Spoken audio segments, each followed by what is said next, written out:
வெளிநாட்டில் விமானத்தில் பயணம் செஞ்சுட்டு இருந்த அந்த பெண் தான் பயணிச்சுட்டு இருந்த எக்கானமி கிளாஸ்லேருந்து போயிட்டு ஃபஸ்ட் கிளாஸில் உட்காந்துட்டாங்க.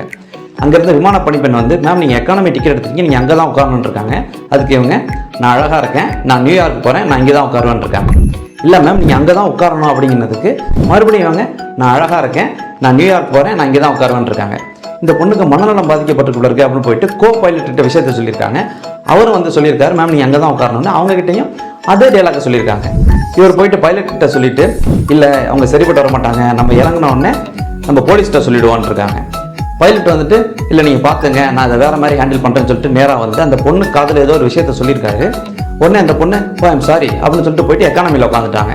இந்த விமான பணிப்பெண் ரொம்ப ஆச்சரியமா, என்ன சொன்னீங்க, உடனே அவங்க போயிட்டாங்களே அப்படின்னு கேட்டிருக்காங்க. அதுக்கு இவர் சொல்லியிருக்காரு, ஒன்றும் இல்லை, எக்கானமி கிளாஸில் இருக்கிறவங்க மட்டும்தான் நியூயார்க் போய் லேண்ட் ஆவாங்க, ஃபர்ஸ்ட் கிளாஸில் இருக்கிற இந்த கேபின் நியூயார்க் போகாது அப்படின்னு சொன்னோடனே, ஓ ஐம் சாரி அப்படின்னு சொல்லிட்டு அவங்க போயிட்டாங்க. அவங்க சிரிச்சுக்கிட்டே தன்னோட கேபினுக்கு அவர் போயிருக்காரு.